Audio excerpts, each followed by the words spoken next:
we have come to the end of the AFC West, and we are at the Denver Broncos with newly acquired Russell Wilson. It's going to be very intriguing to see which guys we're going to key in on for our fantasy football drafts this season. Let's get into it.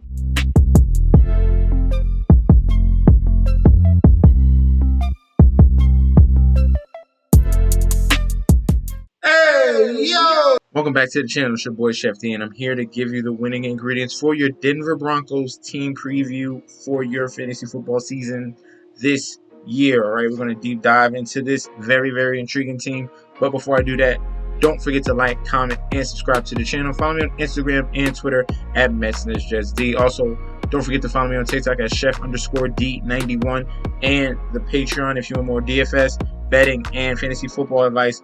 All of those links will be down below, okay? This weekend, we're going to be putting up some rankings as well. So I highly, highly suggest you guys get involved and sign up for the Patreon. Get yourselves ready for this fantasy football season, all right? We're in July.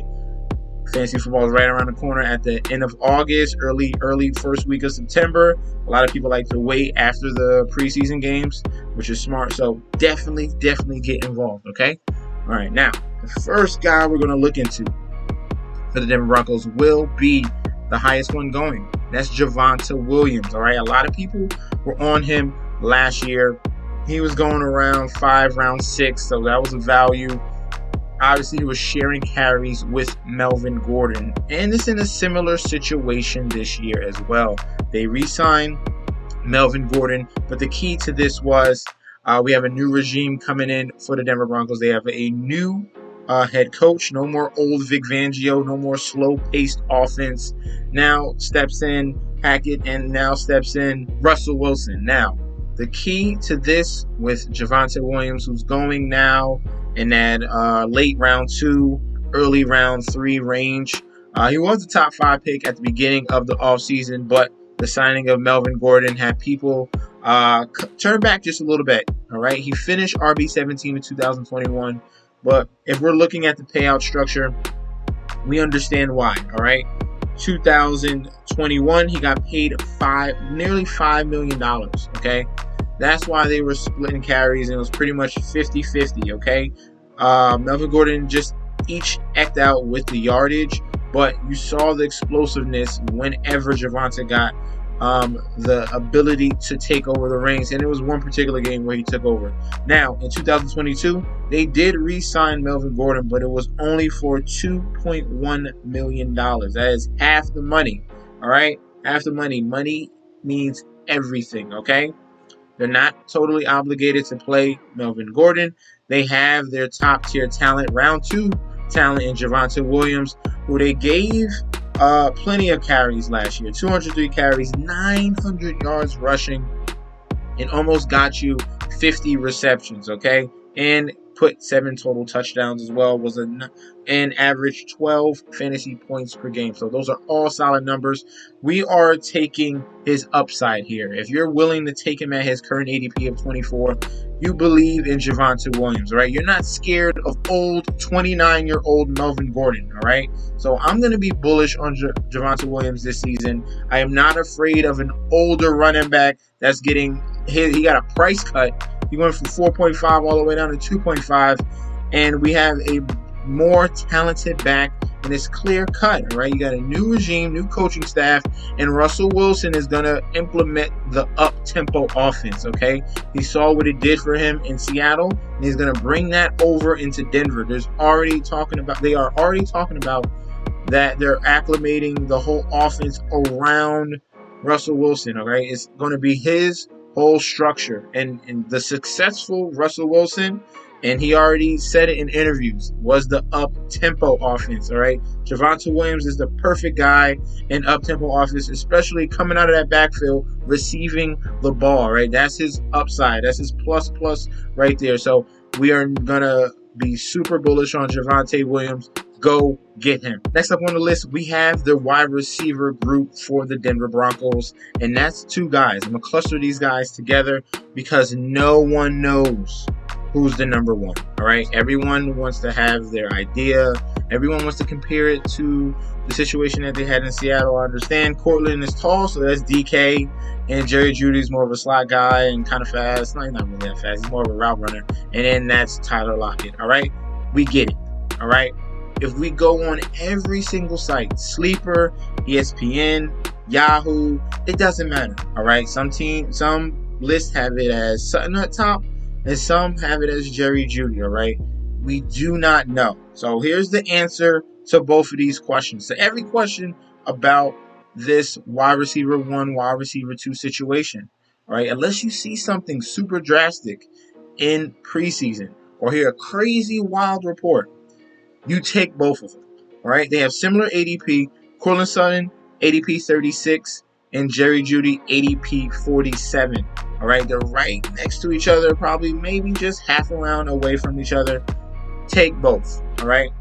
This is going to be an up-tempo offense with Russell Wilson at the helm.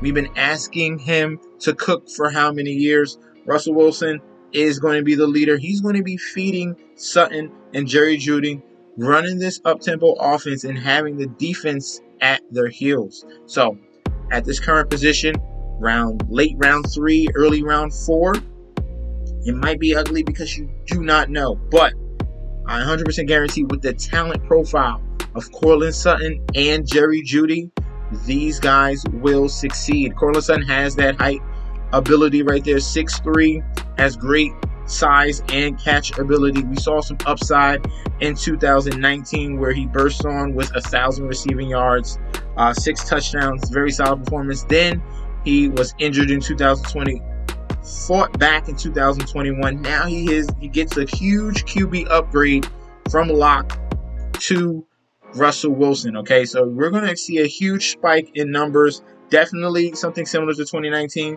We're going to see a top 20 wide receiver here in Cortland Sutton.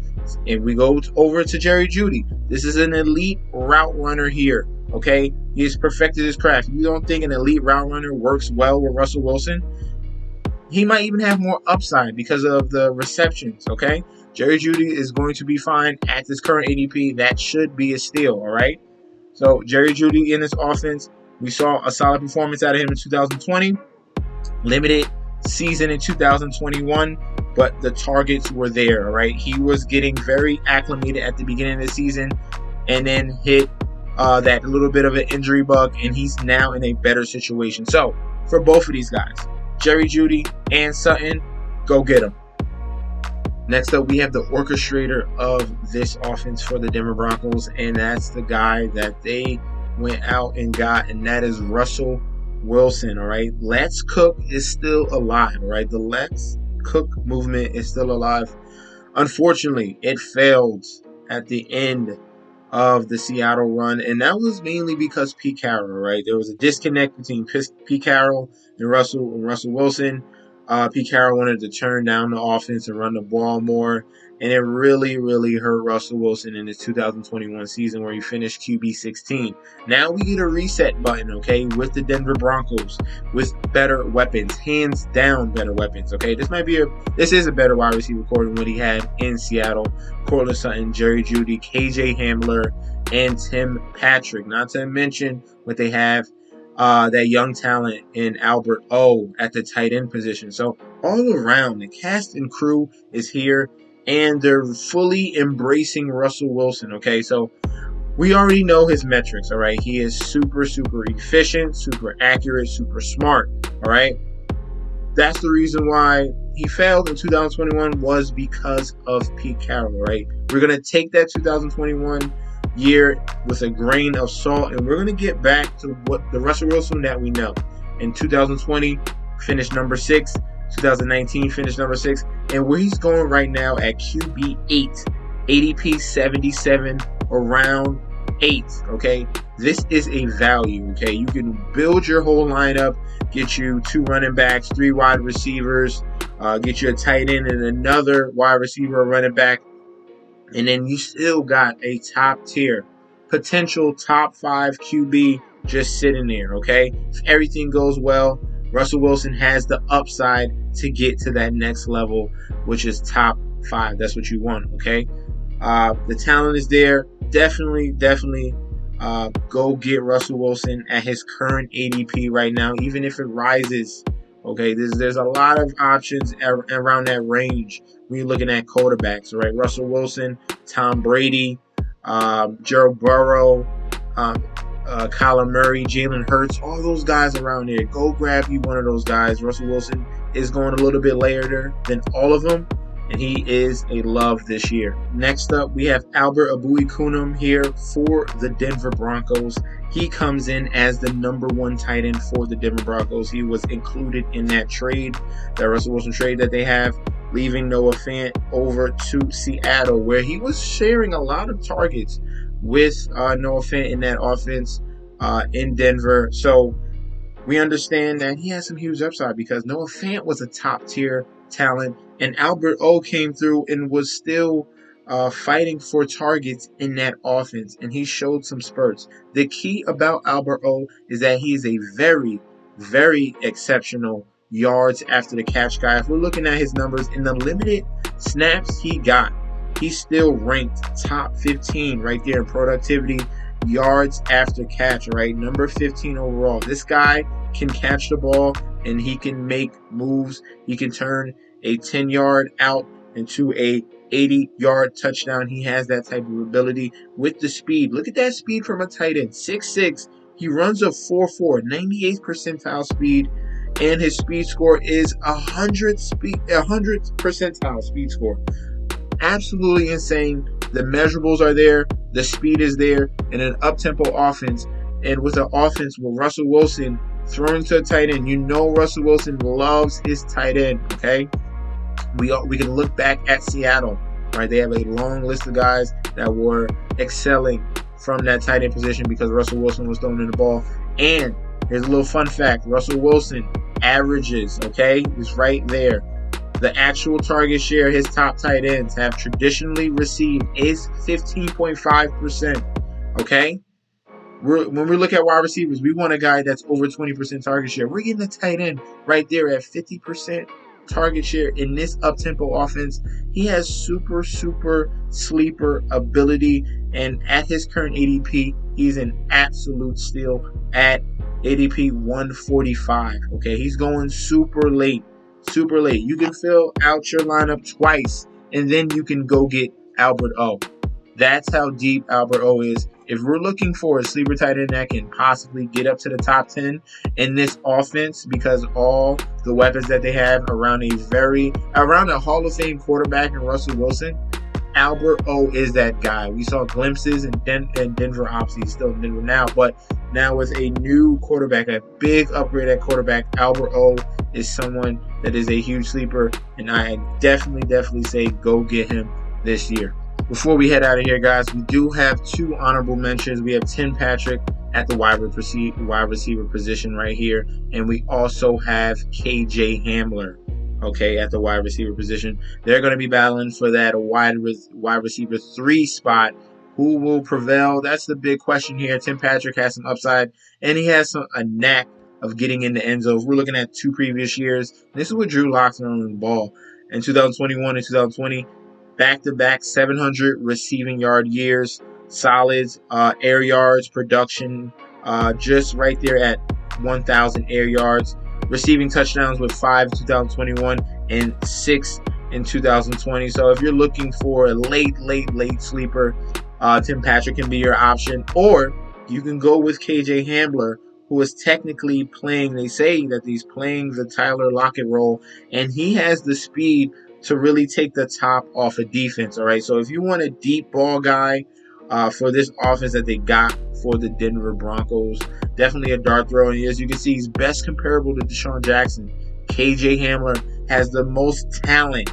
Technically, he has the most talent out of all these guys with that speed combination, and you have Russell Wilson. Put that together.